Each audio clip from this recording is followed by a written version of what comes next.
Hi there, Sally Walker here, your hormone expert, and welcome to my hormone blog. So today's little video is going to be for the boys. Yes, boys, you also have hormones. Some of you might be aware of it, some of you might not.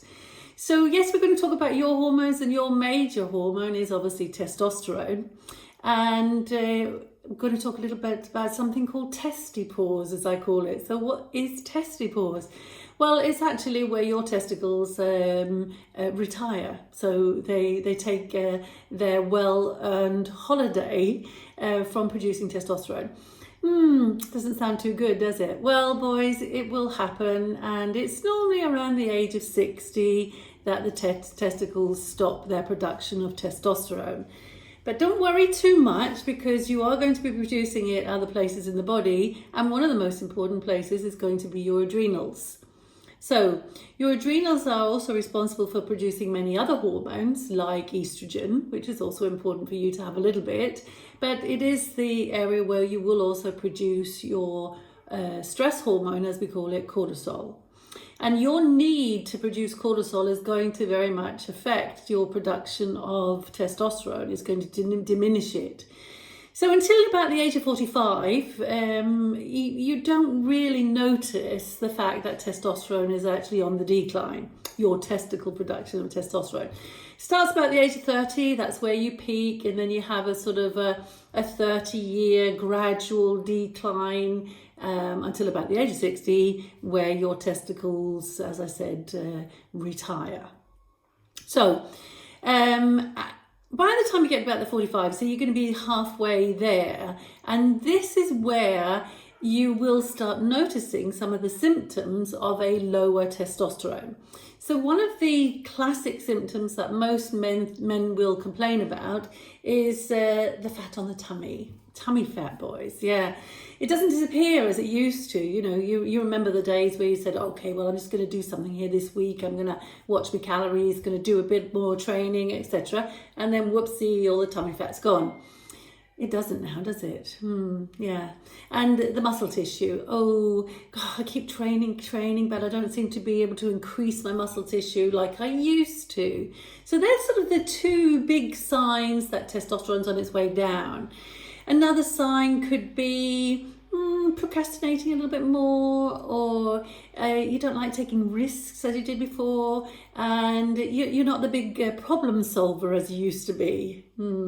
Yeah, all of these little telltale signs begin to sort of creep up, and it is basically because of the drop in your testicle production. This means that you don't cope with stress as well as you did before. So the cortisol, it's not necessarily producing more of it, but you're not able to control or cope with your stress as well as you did because of the lack of testosterone. So you become more stressed, basically, and then you produce more cortisol, and then this becomes a bigger problem because cortisol loves to store fat on your tummies, and the tummy fat also produces cortisol. Sometimes I think, who designed our biochemistry? Because sometimes it doesn't seem to be so logical. Anyway, so back to this tummy fat, because it's very important. Now, tummy fat, as I said, produces cortisol, but it will also produce estrogen. So fat cells in general produce an enzyme called aromatase. Now, if you haven't heard of aromatase, boys, you want to start Googling this. You want to get all the information you can about aromatase, because you want to do everything in your power to stop it, possibly not stop it, but to decrease how much aromatase you have, because aromatase will convert your testosterone to estrogen. That means you're going to have more estrogen. Now, you need a little bit. It's very important for different things in the body, like the quality of your sperm, like your bone health, even like your mood, actually. Estrogen is a major player in our brains, both men and women. So you need a little bit, but you don't want too much. Now, estrogen is the end hormone in a long chain of what we call steroid hormones, where testosterone is the hormone before, if you like. But estrogen is the end hormone. So as it's a fat-soluble hormone, it has to go to the liver to be broken down. So when estrogen gets to the liver, there are different things that happens, but the liver will estimate how much estrogen there is. And if there's a lot of estrogen coming, well, what it will do is it will produce a protein called sex hormone binding globulin. So SHBG it's called. And what does that do? Well, it binds up your sex hormones. So what are your sex hormones? Well, it's testosterone and it's estrogen. So more estrogen, more sex hormone binding globulin, and it's going to bind your testosterone. So you're going to have even less testosterone. Vicious circle, hey? More fat cells, or start with the programmed decline of testosterone in your testicles, storing more fat, making more aromatase, making more estrogen, making more sex hormone binding globulin, and you're going to bind up your testosterone, so you're going to have even less testosterone. And it is a very vicious circle, which you need to do everything in your power to break or to decrease or and block in some way or form. So where can you work? What can you do with this vicious circle? Where is your jobs as such?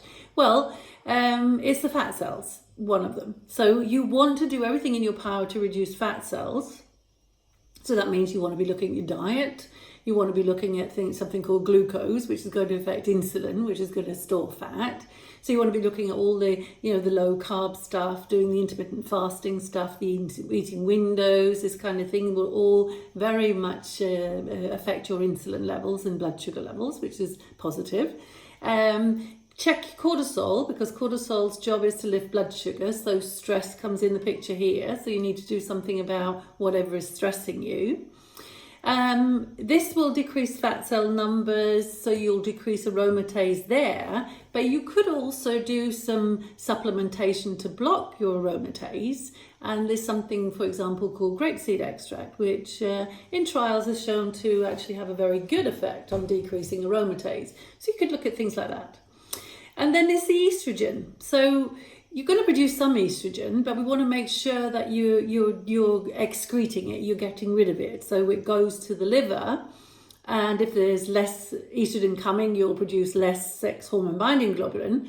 But we want to make sure that the estrogen that is coming there does not come back into circulation again. So we want to make sure we're actually getting rid of it. We're making it water soluble because it's a fat soluble hormone. And we want to make it water soluble so we can get rid of it through our urine and through our stools. That's what you want to be doing, boys. And how do you do this? How do you increase this? Well, there's lots of different things and lots of different supplements that could be taken. But basically, I would say you want to make sure you're getting 300 grams minimum of the green veggies, your kales and your broccolis, your spinach, that kind of thing. Sulfur veggies, so this is your cabbage family. Other sulfur foods like eggs. These are all going to be good to help your liver detox that estrogen. But as I said, there are also more specific supplements and nutrients that can be used, but then it would be a good idea to have a bigger picture of your liver function. And this is also very popular through urine testing. So this is what you're going to do, boys. If you want to control your tummy fat, if you want to make sure you've got a little bit extra testosterone so you can build muscle tissue, so you get your power back physically and mentally, then you want to be doing everything you can in your power to control what you're doing with your testosterone. Yeah, taking or using testosterone as a supplement. So comparing with the ladies doing estrogen replacement therapy after menopause. So doing testosterone replacement therapy after testipause or up to testipause with boys, it's not the best solution for you. It is much more powerful for you to just keep your own production. So watch your fat cells, watch your stress, watch your estrogen, etc., etc. Get to do this. Right, now, that was what I have for you today, boys. So if you have any questions or if you have another symptom you'd like me to address, then please send me an email, sally@sally-walker.com. And also if you'd like more personal advice, then send me the email and we'll take it from there. I hope you enjoyed today, and I'm looking forward to tomorrow. Tomorrow I'll be talking to the ladies again, and I'm going to be talking about your mood, ladies, how that changes in your menopausal times. So maybe the boys should listen in as well. Anyway, have a lovely day, everybody. Thanks for listening. And as usual, happy hormones, happy life.